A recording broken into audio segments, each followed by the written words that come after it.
Good evening, ladies and gentlemen. Baruch Hashem, we are good. L'chaim. I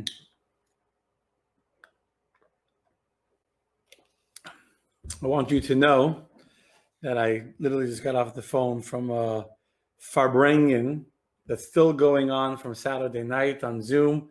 Hundreds of rabbis that have been Farbrengen for over 100 hours. I don't know if it's the longest Zoom meeting ever, but just so I can be with you, tonight is a very special night in the Chabad calendar. It is Rosh Chodesh Kislev. It is the day in 1978 when the Rebbe, who had suffered a very severe heart attack, finally came home for the first time in a number of months from Simchas Torah. But that's not what we're going to talk about tonight. We have a wonderful, beautiful, amazing class prepared about the blessings that are given from Isaac to his son Yaakov. You all know the story. In fact, I should say that this story that we're going to be talking about tonight is also what we will be talking about tomorrow night in the JLI class that we'll be teaching. And tomorrow night's class is a fantastic class. We're teaching it in person tomorrow and online on Wednesday. And even if you didn't register, I'll tell you what, anyone that's watching tonight's class, a special on the spur of the moment special just for you. Just send me a message either on Facebook or an email to rabbi@mychabadcenter.org. Private message on Facebook. I rarely look at the messenger, but comment, even whatever. Best is to send me a text message, a WhatsApp message, or an email. I don't look at Facebook Messenger often. I will give you for free. I will give you the login for the online JLI class. It's a 90-minute class. We'll be discussing the deception of Yaakov stealing the blessings from his brother Isaac. And then we'll be discussing the differences Kabbalistically and spiritually between Jacob and his brother Esav. We'll be discussing why those blessings, what blessings were destined for Yaakov, what blessings were destined for his brother Esav, why were the different blessings, what's the differences between them on a spiritual level, most importantly, how do these two personalities exist within our own souls. I'm not going to give away tomorrow's class. It's really good. Message me. I'll give you free access to join. What we're going to be talking about tonight, God willing, we'll be talking about the actual blessing itself, which will not so much be the topic of tomorrow night's class. We'll be discussing the actual blessing. So let me begin first, just very quickly going through the basic story, and then we'll get to the actual text of the actual dialogue, the actual blessing, and we will discuss that blessing in a very meaningful way. Sorry for what the blessing is, but what's the lesson for us? Because the blessing that Yaakov was receiving from his father Isaac, is not just a story of a blessing that he received from his father. Needless to say, this blessing is the blessing that was given to all future generations. This is a blessing that's meant for the whole world. This is a blessing that's meant for all of us. We were all part of the blessing that was given from Yitzchak to the future of the Jewish people. So what is that blessing? What does it tell us? What does it mean? What is its significance? So that's what we will be discussing today. Let's first start with the story. Before we get to the text, Isaac is getting old.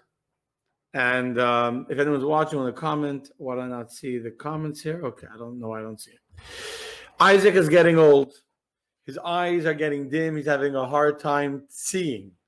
Why is he getting old and having a hard? Why is he getting old? Why does he have a hard time seeing? So Rashi tells us several different reasons why Isaac's eyesight went away. Number one is because of the smoke of the wives of Esav. Esav's wives were offering incense to their idols, to their unholy sources, and the smoke of the incense made his eyes, they damaged his eyes. Another explanation is that when Yitzchak was bound as an offering on the altar, the angels themselves in the heavens began to cry. And the angels saw the sacrifice. They saw the love that Avram was willing to have for God. And when they saw that, the angels themselves cried. And when the tears from the angels fell on the eyes of Isaac, of Yitzchak, they blinded him. And the third reason, which really could be a whole class in and of itself, is that the only reason why Isaac became blind is because God wanted to arrange it that he should not be able to see who was Esav and who was Yaakov, in order to set it up that Yaakov should receive the blessings that Yitzchak was planning to give to his older brother Esav. I think this is an amazing idea. I wasn't planning on talking about it, but I think it's this amazing point right there, which is that sometimes we go through many, many challenges in life, many difficulties, many issues, and the whole entire thing, all the challenges, all the struggles, you know why? The whole thing could be for one reason and one reason only, and that is for no other reason but to arrange, just to arrange that what God wants to happen should happen. I'm trying to see how to zoom in on the text because I don't have my regular laptop and this mouse that thanks to Michael, a fancy mouse, I can't figure out how to zoom in over here. I'll figure it out in a second. In the meantime, I should also say that tonight's class is in the memory of Yitzchak Tzvi ben Yosef and of Tzipor bat Hoshea. Okay, anyway. So this is the story. Isaac wants to give the blessing to his son Esav. He tells Esav, go out, catch for me delicious food that I may enjoy it. And tomorrow night we'll discuss why was it important for him to get food in order for him to bless his son. He's going to get the food, and then afterwards he's going to come to his father. He's going to come to his father, and he'll give him the blessings. So he goes to do that, and hold on one second. Why am I not? There we go. I found it. Okay, there we go. So he goes to his father. He goes to go catch the game for his father. And while he's gone, Rivka, the wife of Yitzchak, hears that she plans on giving the blessings to her other son, Esav. She knows which son is which. And she tells her son, I want you to go pretend that you are Esav. I want you to go and dress up I want you to go take goats that I own. I'm going to prepare them for you, and you're going to go into your father, and you're going to give him the food, and he's going to bless you instead of your brother Esav. Okay, Yaakov is afraid to do this, and Yaakov says to his mother, "I can't do that. I'm going to go into my father.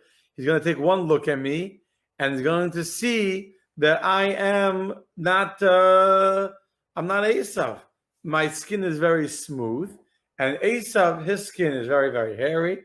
He'll hear my voice. He'll recognize that the voice is not the voice of his son Esav. He'll feel me. He'll feel I don't feel like Esav, and I'll be busted, red-handed." So Rivka takes hairy clothing, which was actually, the Medrash tells us, was the clothing of Esav.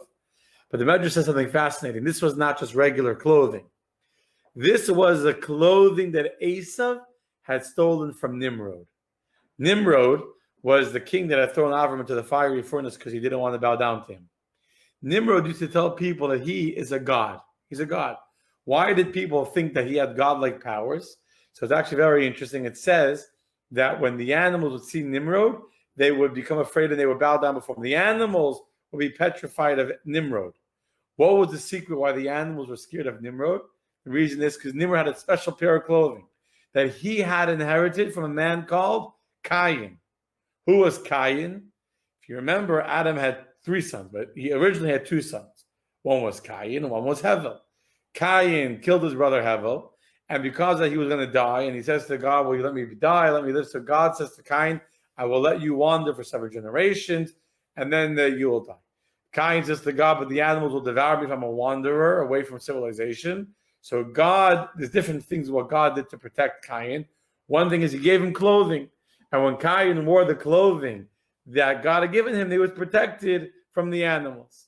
This clothing, when Cain killed, Nimrod got it, the king, and that's why the animals were afraid of Nimrod, which is why people ascribe great divine powers to Nimrod. And then when Nimrod died, No, he died. Somehow Esav got a hold. He stole them. Now he died. He stole them from Esav, stole them from Nimrod. And that's the clothing that Rivka gave Yaakov to wear when he went into the room where Yitzchak was to get the blessings from his father. Also, why the stolen clothing? Again, that's for tomorrow night. He comes into his father's room, and as Yaakov had suspected, his father recognizes that this is not the son that he thought. He says, "Your voice," says, "Come close, my son. It sounds like Yaakov." And by the way, why does it sound like Yaakov? Because when he asked his son, "How did you come so quickly to bring the food?" So he said to his father that Hashem prepared it before me. He said, exact words. He said, "Where are you, my son?" He said, "How did you get it so quickly?" He said, because because the Lord your God prepared it before me. Isaac knew exactly who his son was. We're going to discuss this tomorrow. Isaac was not fooled by his son. He knew exactly what was Esau. He knew exactly who was Yaakov. He knew Yaakov was righteous and holy. He knew Esau was a wild man, a dangerous man, a man of the field. And yet, he decided to give the blessings to Esau for whatever reason. That's not for tonight's class. But what is for tonight is to know that Yitzchak got suspicious. So he says to his son, "Please come closer so I can feel whether you are really Esau or not." And when Yaakov comes close to his father and he feels him, he says the famous words, very famous words, Hakol, Kol Yaakov. These are actually very famous words. It says the voice is the voice of Yaakov. Maybe we'll share the screen right over here. The voice is the voice of Yaakov, and the hands are the hands of Esav.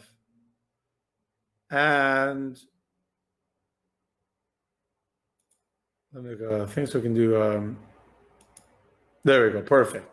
He says the hands are the hands. I hope you can see the screen.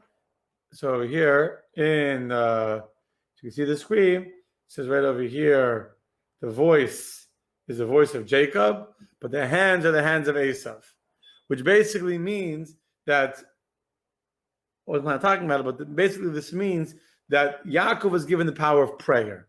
The voice is a Jewish voice. The ability to pray to God when we're in a time of distress, in the time of need, when something is not working out according to the way we hope it will be. The voice is the voice of Jacob. But the hands are the hands of Esav, meaning the world of action. That's action. That's for us to be involved in the world of action.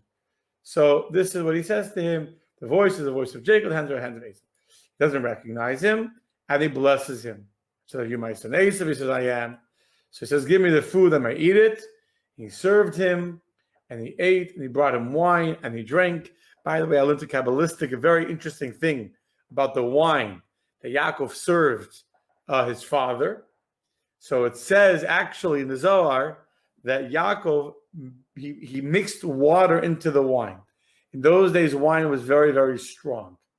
So the wine that Yaakov served his father actually had water mixed into it. He diluted the wine.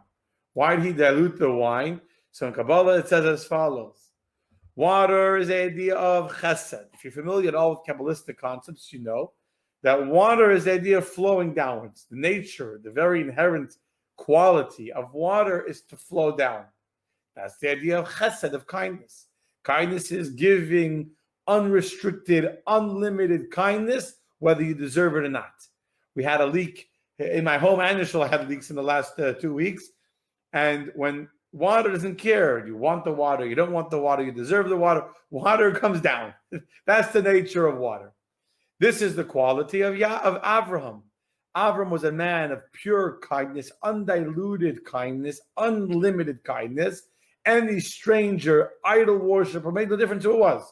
A person crossed by the path of Avraham's tent, he received the water. He received the kindness of Avraham. Avraham welcomed to his home, to feed him, to take care of him, etc. However, Yitzchak, Isaac, is the exact opposite of his father.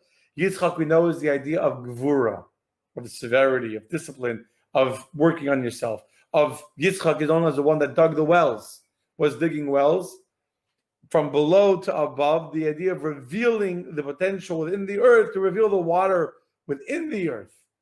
And this is the idea of wine. In the wine is a very strong, powerful drink. And the wine is representative in Kabbalistic metaphors, metaphorology, if such a word. Wine is a metaphor for the idea of gvura, of severity, of fire from below to above. And just like you got a Yitzchak would dig in the wells, would dig the ground to reveal water buried underground, so too the way you get wine is by crushing the grape. You see a grape, looks like a beautiful fruit. You eat it, it's a delicious fruit. There's no wine. If you want to get the wine that's in the grape, you got to crush the fruit grape and ferment it. And it's a whole process to break the grape, which is the idea of Yitzchak, of the discipline, of severity, of strictness, to reveal the wine within, which is a fiery drink. It's a harsh drink. Yaakov is the idea of compassion. Yaakov is Tiferes, which is beauty, blending the two together. That's why Avraham was pure kindness. He had a son, Isaac, who was righteous. He had a son, Yishmael, who was terrible. Yitzchak was pure discipline. You got to discipline your kids, but if it's all discipline, it's all rules, and there's no love and fun in the home, it's also not healthy. So Yitzchak had Yaakov. He also had Esav. But Yaakov, who was a blend, he knew when to be strict, he knew when to be kind, he knew how to balance, how to have a good harmony and synergy of both worlds. He is beauty. And therefore the wine that was served by Yaakov had to be diluted.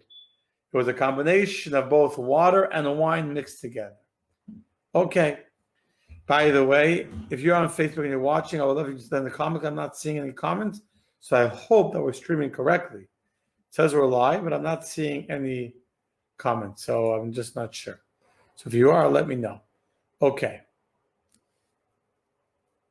I just realized Facebook is coming differently. Okay. We're going to fix this so that will come up good on Facebook. Okay, hold on one second. And anyway, that's the enable force layouts. 1 second. Layout mode. Apply layout. Okay, now it should be different on Facebook.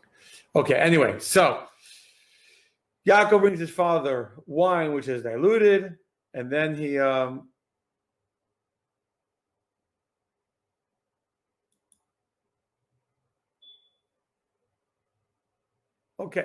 he brings wine to his father, and his father eats the food. He drinks the wine, and then his father Isaac said to him, "Please come closer and kiss me, my son." Verse 27, and he came closer and he kissed him. And he smelled the fragrance of his garments, meaning Yitzchak smelled the fragrance of Yaakov's garments. By the way, I'm talking about garments that are from Esav. And he blessed him. And he said, and this is a very important line, "Behold, the fragrance of my son is like the fragrance of a field which the Lord has blessed." I'm not going to explain this line yet, but I will explain it. I want you to remember this line. Behold, I'm zooming even a little bit more so you can see it. Behold, the fragrance of my son is like the fragrance of a field which the Lord has blessed. Remember that line. We will get back to it. After this introduction, now we come to the actual blessings that is given from Yitzchak to his son. It's the beginning of the very next aliyah, the 6th aliyah in this week's parasha. So let's go to the next aliyah. And here's how the blessing starts. The Yitin is one of the most famous blessings in all of Judaism. Every Saturday night, we say this blessing. Every Saturday night, we read this blessing after the Havdalah, and it starts as follows. V'yiten lecha Elokim. What does that mean? And may the Lord give you mital hashemayim, of the dew of the heavens, umishvan haaretz, and of the fatness of the earth, and an abundance of grain and wine. So here the blessing begins where Yitzchak tells his son, V'yiten lecha Elokim, and may the Lord give you. Number 1, of the dew of the heavens. Number 2, of the fatness of the earth. Number 3, an abundance of grain and wine. This blessing is laden. There's a few more verses of blessing. We're going to discuss it. This is going to be the topic we're going to discuss, and of course, the lesson for us. This is a blessing being given to every single Jew. Very important blessing. It's a blessing of all the wealth of the earth. You know what? Let's finish reading the blessing and we'll get into it. The blessing continues. Verse 29, nations shall serve you, and kingdoms shall bow down to you. You shall be a master over your brothers, and your mother's sons shall bow down to you. But notice he says your mother's sons, because he says it here in Rashi, because he had sons from other mothers. Those who curse you shall be cursed, and those who bless you shall be blessed. That's the blessing. 2 verses. We're going to go through all 10. Brother, you'll notice, I'll hide this for a second. I'm going to show you Rashi in a second. If you count, how many blessings are there over here? If you look at how many blessings, there's 10 blessings. God is giving you, number 1, the dew of the heavens. Number 2, the fatness of the earth. Number 3, an abundance of grain. Number 4 is an abundance of wine. Number 5, nations shall serve you. Number 6, kingdom shall bow down to you. Number 7, shall be a master over your brothers. Number 8, your mother's brothers shall bow down to you. Number 9, those who curse you shall be cursed. Number 10, and those who bless you shall be blessed. What's the significance of 10 blessings? So I'm sure that many of you are familiar with the fact that when God created the world, how did he create the world? With 10 utterances. God spoke with 10 utterances and the world came into being. 10 utterances and the world came into being. So too, when God gave the Jews the Torah, he gave us the 10 commandments. How did he give us the 10 commandments? How does he give us the Torah with 10 commandments? Why 10 commandments? Because the 10 utterances with which he created the world was for the purpose of and through the vision of the 10 commandments of the Torah.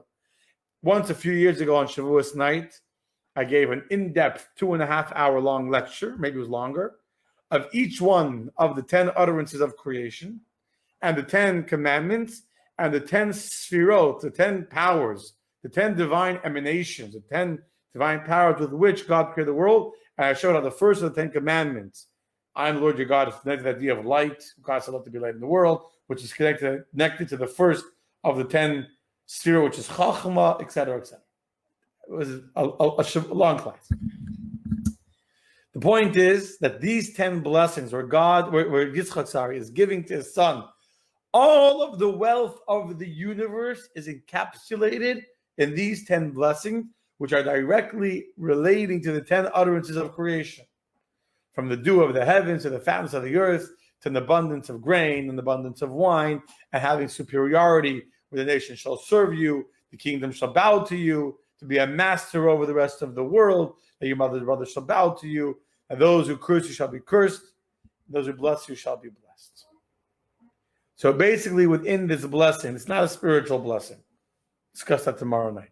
This is a purely physical blessing for physical wealth, which is why we recite this blessing on Saturday night when we're about to enter into the week, and we want to be blessed with money, with wealth, with success, with dominance, with ability to overcome all of our opposition, all of our challenges, both those from within and those from without. Okay? Fine. So that is regarding the blessings. I want to show you one more small point, and then I'm going to get to the main thing that I want to discuss and the main thrust of tonight's lesson. So perfect, a half-hour introduction, and then the main point, the main lesson. One more small detail I want to discuss. It says, and those who curse you shall be cursed, and those who bless you shall be blessed. I want to just point this out. You would think that if you were giving a blessing, you would start with the positive and then maybe deal with the negative. Meaning, if I was blessing you, I would say, those who hate you, and you're going to have people that will hate you. Who wants to know you're going to have people that hate you? When you become a rabbi, they warn you. You're going to have your haters. Even Moshe Rabbeinu had. So you're going to go into a position of leadership and in a position of, public figure. You will earn your enemies. Fine. But why begin with that? Those who curse you shall be cursed. God saying, those who will fight against you, I will fight against them. I will put them in their place. Don't worry about it. And then, by the way, also, those who bless you shall be blessed. You would think that it would start with a positive, start with a blessing, then with the curses. Which, by the way, is exactly how Bilam blessed the Jewish people. When Bilam blessed the Jewish people, he says the same blessing, but in the exact opposite order. He says, those who bless you shall be blessed, and those who curse you shall be cursed. You would think that it doesn't really make any sense to have this kind of order, right? That's what you would think. So what's the message over here? The message over here is that when a tzaddik has a life that starts with curses, starts with challenges, starts with problems, but it ends with blessings. Whereas the life of a tzaddik, the life of a rasha is the exact opposite. The life of a rasha is a very different kind of life. The life of a rasha is a life that begins easy, but then it ends in a more difficult manner. It's a very important lesson. I shared this story many times of Mendel Futterfass. Mendel Futterfass was a young boy, and his father took him to go to the mikvah. Now, the mikvah in Russia was not a warm, heated pool like today. A mikvah was in the ice cold water. And you crack the ice and you jump in. Very, very difficult to go. Very, very cold. And yet, his father took him to go, and he was freezing cold. And his father took him, and they went. And it was very cold. And afterwards, he took out, and he wrapped him inside a warm towel. When he went into the cold, Mick was saying, "Oi, oi!" And his father wrapped him. It's warm. It's geschmack. It's good. His father told him, "You should know that all of life is like this. All of life is either the oi, or it's the ah. All of life is either an oi, or it's an ah. I think about it. All of your life, it's either oi or it's ah. The only question is, which one comes first and which one comes second? If at first is that was a delicious meal, and then after sitting in the bathroom with a stomach kick, you're saying, oi, that's not holy. But if you first work hard and it's oi, but then after your hard work, you're able to say, it was worthwhile, I feel accomplished, I feel successful, that's holiness. So the blessing of a tzaddik is the blessing that says, those who curse you shall be cursed. There will be challenges and difficulties and obstacles that you'll face in your life. Well, granted, you'll have to deal with it. But you should know that those who bless you shall be blessed. As the famous saying goes, all is well that ends well. It's going to be good. God will take care of you. Right now, there's challenges because in order for a tzaddik to appreciate the blessings, first you get rid of the negative, you refine the challenges, and then you're able to appreciate the blessings. Whereas, that's holiness. When Bilam blesses the Jewish people, he's a rasha, he's a wicked man, he's a lazy, selfish, spoiled brat. So for him, he starts off with the good. He wants, make me feel good about myself. Give me, I only want if it's easy. It doesn't want to work. He doesn't want challenges. So it starts off easy. When you start off easy, it doesn't last. The blessings don't remain. Okay. Now I'm going to get, that's a very beautiful, by the way, I find that thought that I just shared very personally meaningful and inspiring. But for now, let us talk about the most important thing that I wanted to share, which is the opening words. V'yitein lecha Elokim. V'yitein lecha Elokim means, and may the Lord give you of the dew of the heavens. But I want to just talk about these words. And may the Lord give you. And may the Lord give you. And may the Lord give you. We're starting the blessing. Anyone that knows anything about grammar knows you don't start a paragraph or a chapter. The first verse of the Aliyah, you start with the word and. You don't start and. So this is the words of the blessing. Should have been Yiten lecha Elokim. God should give you from the fat of the heavens, etc. Why does he say, and may the Lord give you? Why and? There's the opening. And there's a continuation. What are you continuing from? So Rashi gives us two explanations on the word and. Here's Rashi. And may the Lord give you. Why is it and? So Rashi doesn't ask the question. But that's how you have to study Rashi. You have to know what is the question that's bothering Rashi. and then you can understand the answer. So why does it say and? So Rashi's first answer is, may he give and repeatedly give. These are famous words in Judaism. V'yitain means that there's a yitain, there's one blessing that he's giving, and then there's a second, v'yitain v'yachsav and. Understand? So by opening up the blessing by saying, and God should give you me, there's actually two blessings in this one word. There's the regular, standard, typical blessing. Yitain, here's a blessing. But Yitzchak is saying to his son, Yitain, and I will give. Meaning, and may the Lord give. Meaning that there's two blessings here. The regular blessing of Yitain and the additional, even greater blessing that's not written explicitly, but which is even greater than the regular blessing. According to its simple meaning, the reason why it says and is because this verse is a continuation to the previous topic. The very last verse of the last aliyah says, and I pointed this out to you, and I'm going to get back to it later also, says, look, the fragrance of my son, which God has given him, is like the fragrance of the field that God has blessed, right? That's what we read it. That's what Yitzchak said when he smelled the clothing of his son. So therefore, what does that mean? Yitzchak is saying the blessing of the field, God has already given you. But now I'm asking, and furthermore, may he give you of the dew of the heavens as well. I mean, not only should you have the fragrance of the field, but you should also have the dew of the heavens, which is beyond the blessing that you already have on your own. Okay. That's Rashi. So the question is, what is lacking in the first blessing that therefore you need to have a second blessing?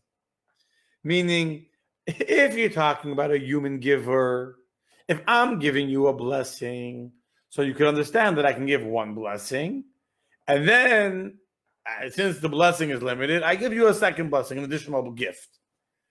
But if we're talking about who's giving the blessings over here, and may the Lord give you of the dew of the heavens. The blessing over here is the blessing of the Lord, Hashem. God is infinite. God can do anything. So why can't God just give one blessing that contains everything? If we're talking about the God being the giver, so Hashem is unlimited. He's infinite. So if so, what is added by giving again? By giving and repeatedly giving another time. Okay, so that's what we need to understand. Why is it two different blessings? Giving and then giving again. Good question. Remember, the answer to this question is an answer to our blessing as well. Because this blessing, v'yitim, where God is saying, I will give, and I will give again, is also a blessing to me and you. Where God says to us, I will give, I will give again. So what is God giving again? So the answer to this question, I want to share with you a Mishnah in Ethics of Our Fathers. Move my mouse over here a second. I'm going to share. Here, let's go do this. Okay. So here is a Mishnah, Mishnah 9 from Pirkei Avos. What does it say in Pirkei Avos? Rabbi Yochanan ben Zakkai had 5 disciples. If you've never heard of Rabbi Yochanan ben Zakkai, very briefly, Rabbi Yochanan ben Zakkai was the one that is credited with saving Torah. He lived at the time of the destruction of the temple, when Jerusalem was being destroyed and being razed to the ground. He managed to escape from the siege of Jerusalem, which is a long story, not for tonight. It's a very important, interesting story. He eventually comes before the general, the Roman general, who was Vespasian, who would later become the emperor. And he's able to convince him to say, although he won't be able to save the city of Jerusalem, to at least save another city in the north of Israel called the city of Yavne. And this city is saved, and all the Torah scholars are relocated out of Jerusalem to the city. And this is how the rabbis and the scholars are able to continue the teachings of Torah despite the destruction of the central place of worship, which was the temple, which was also the place of the Sanhedrin, where the court would meet. and he was able to keep Judaism alive in the city of Yavne. Rabbi Yochanan ben Zakkai had thousands of students. He was literally the teacher of Judaism who kept Judaism alive in the time of the destruction of the temple. So that's a very, very, he's a pivotal figure in Jewish history. When the Mishnah says he had 5 students, he had many thousands of students, but there were 5 that were unique, unbelievable, qualified students, each one that became a true leader of the Jewish people to continue the legacy and the dynasty of Rabbi Yochanan ben Zakkai. 5 different students who were his primary students, each with unique characteristics and talents. They all had talents, and they all were smart, and they all were righteous, and they all were holy. But each had their own very unique quality that was unique to them.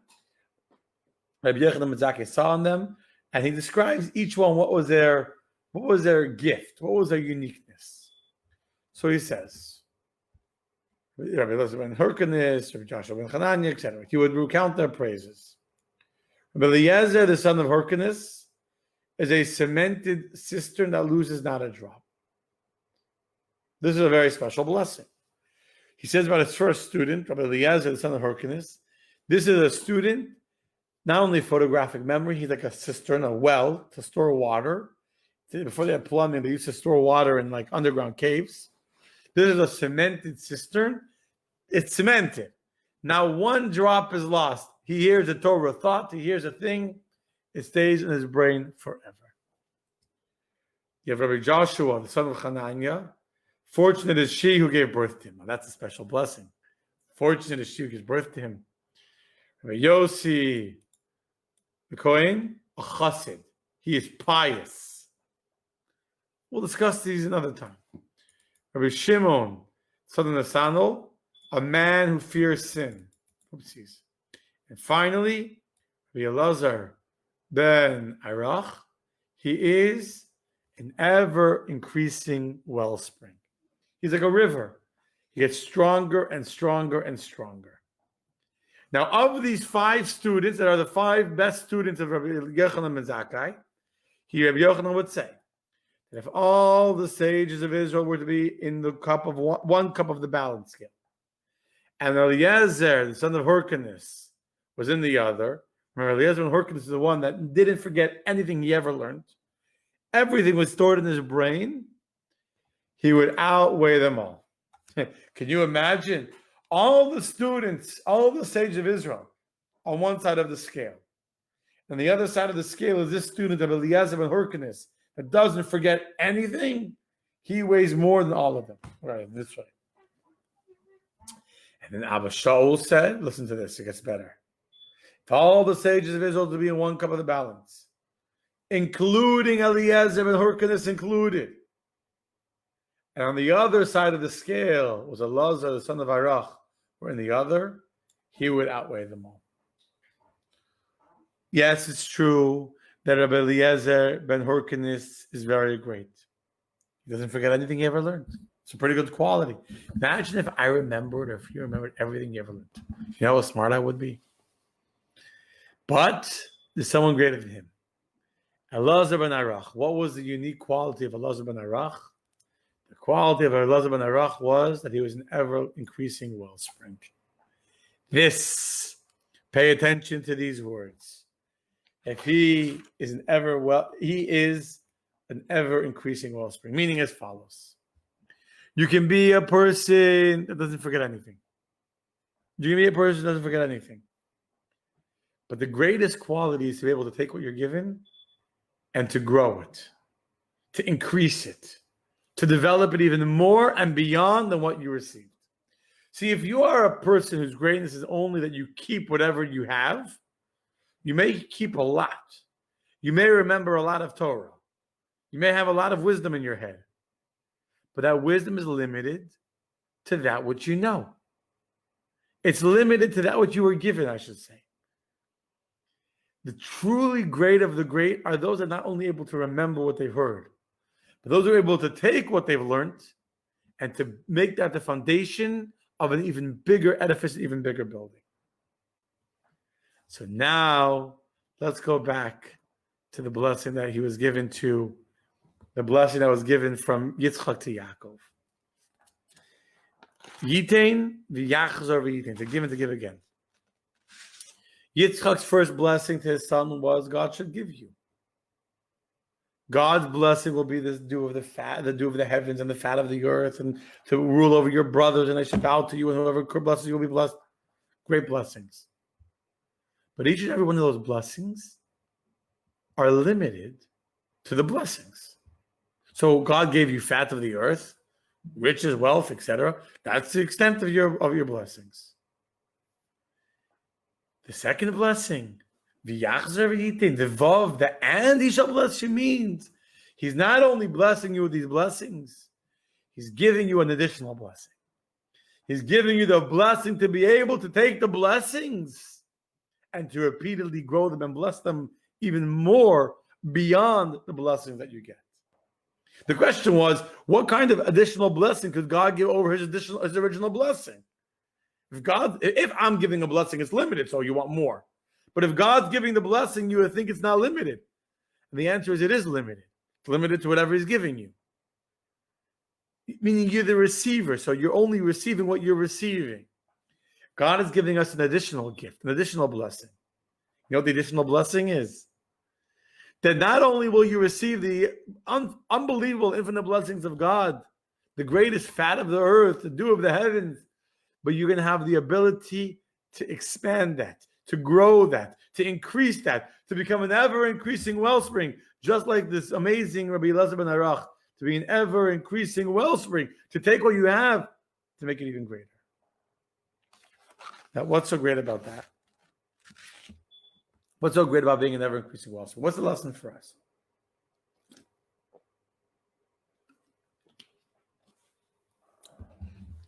I'll ask you a question. What's greater? To be holy your whole life? To be a tzaddik, a righteous man, pure, uncorrupted, untainted by sin, not perverted by all the shtus and garbage of the world?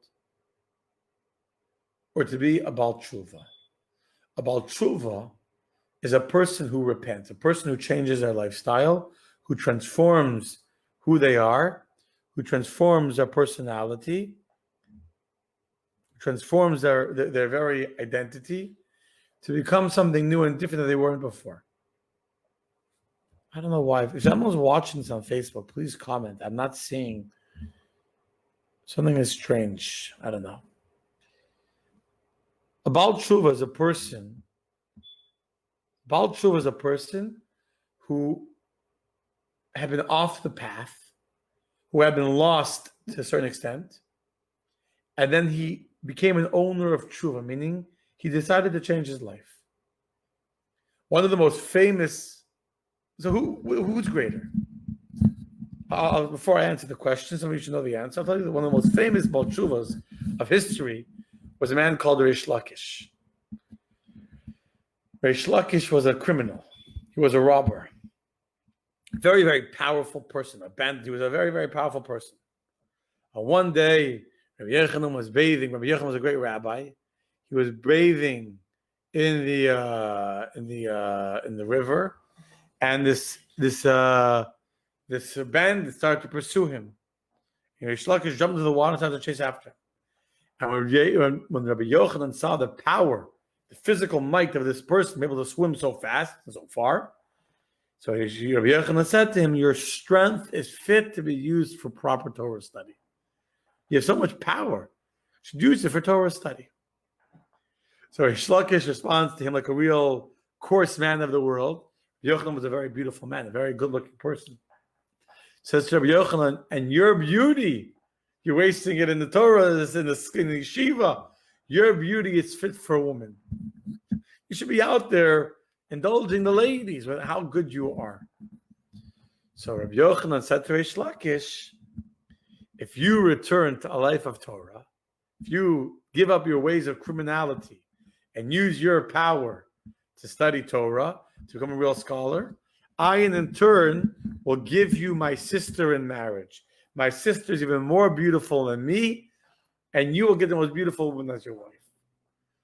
Reish Lakish agreed.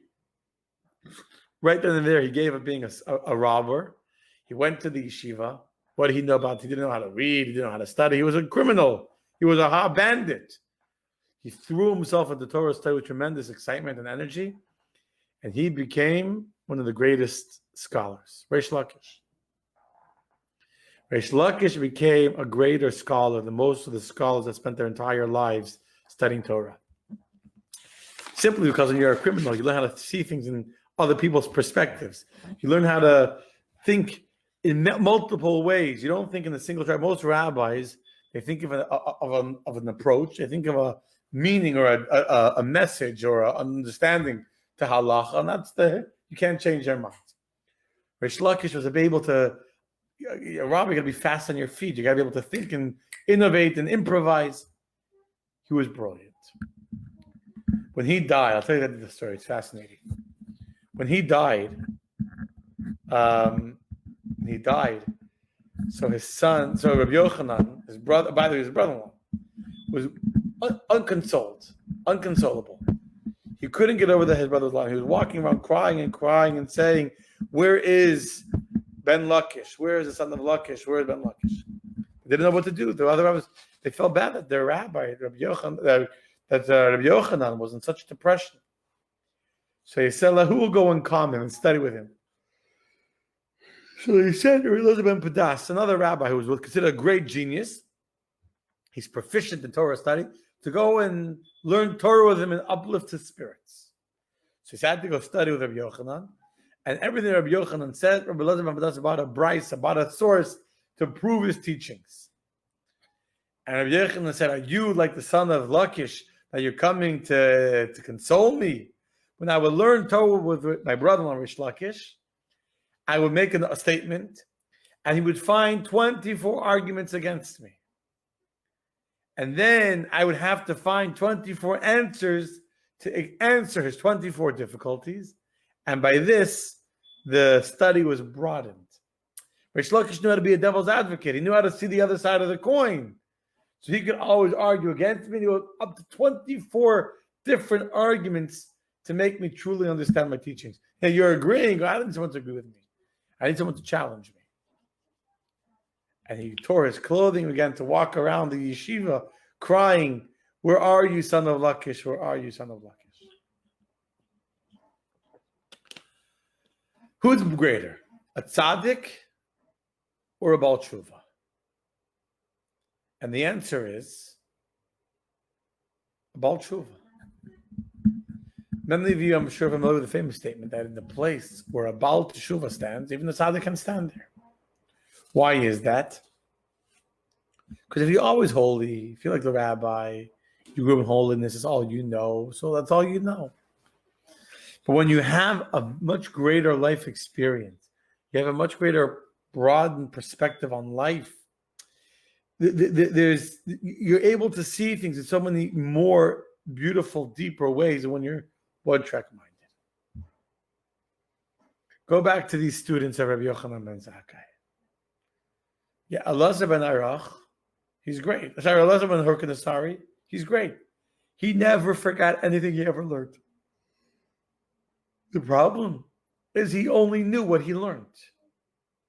Rabbi Elazar ben Arach was able to take an idea and to develop it and to grow from it and to constantly become greater and greater and greater and greater. Okay? So let's talk about us. Let's talk about us. God gave us a blessing through Yitzchak to Yaakov, but it's a blessing to the Jewish people. It's a blessing of Yitain, the Yitain, of God giving us, and then God saying, "I'm going to give you the ability to not be limited to what I give you." Which means, ready for this? That if you screw up, and if you mess up that which I gave you, and you ruin and you destroy that which I gave you, and you get lost and you lose the path, and you get disconnected from God, and you get disconnected from Torah, don't worry.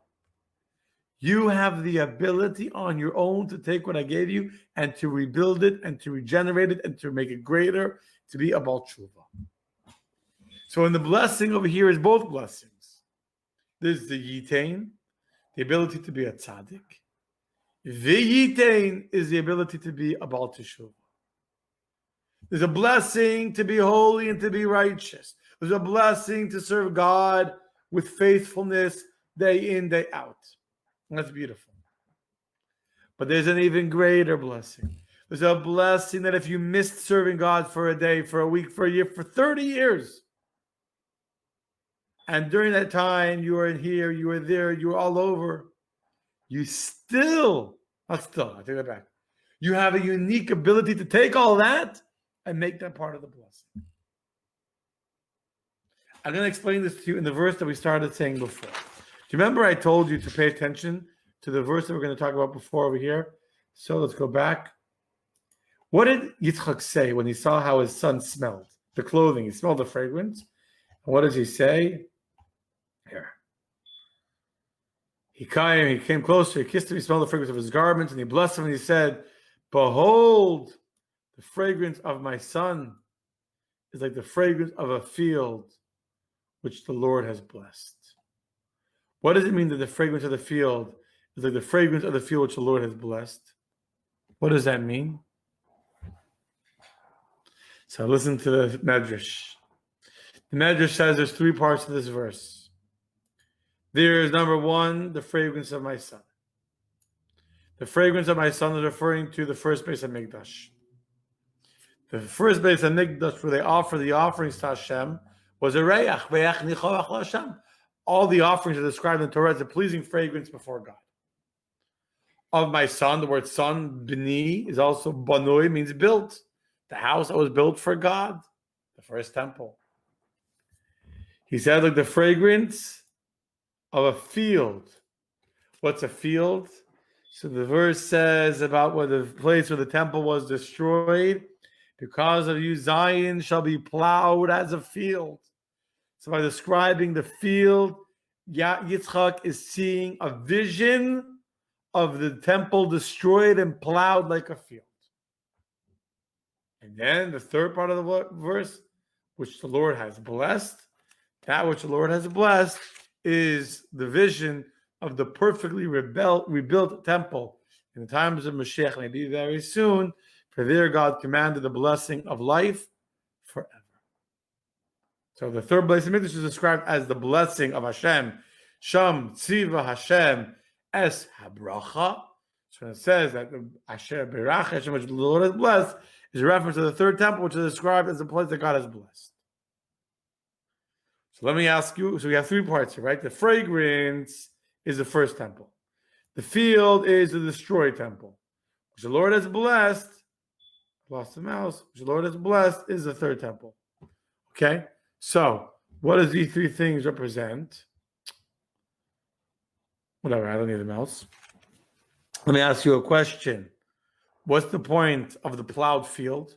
Why would Yitzchak see, before he blesses his son, he'll see the temple in the stand. Seeing the temple is good. You want to give a blessing, you see the temple. To see the third temple, the permanent temple built, blessed by God, I understand. But why does Yitzchak need to see a destroyed temple? A plowed field where Temple Mount, instead of being a place of the glory of the Jewish people, instead it's a plowed field. Was he trying to frighten his son about the challenges to come? The Rebbe gives such a beautiful answer. Why do you plow a field? Why do you plow a field? So you can take the seed that you were given and to put it into the earth and to grow far, far more than what the seed you had. Imagine, I give you a bag full of seed. You can eat the seed. You can make it into flour. You can do whatever you want with it. It's beautiful seed.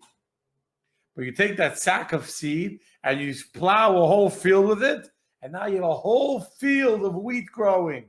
Wow. That's the metaphor of the field.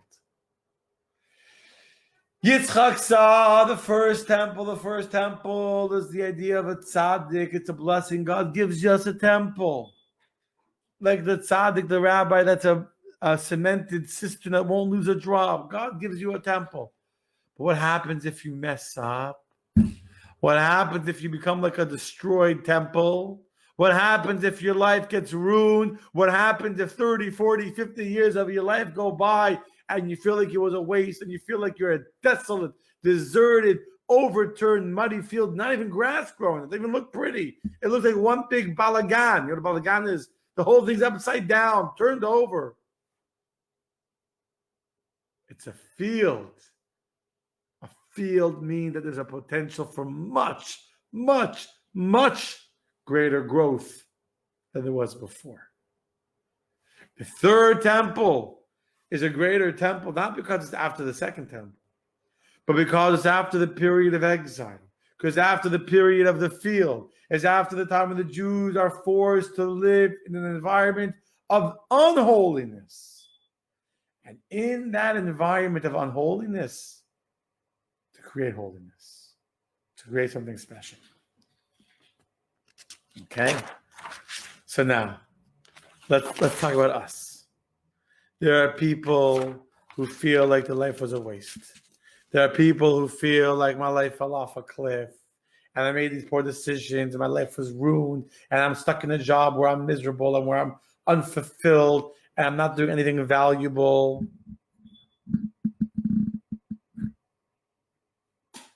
I know people like that. Someone in particular just told me this week.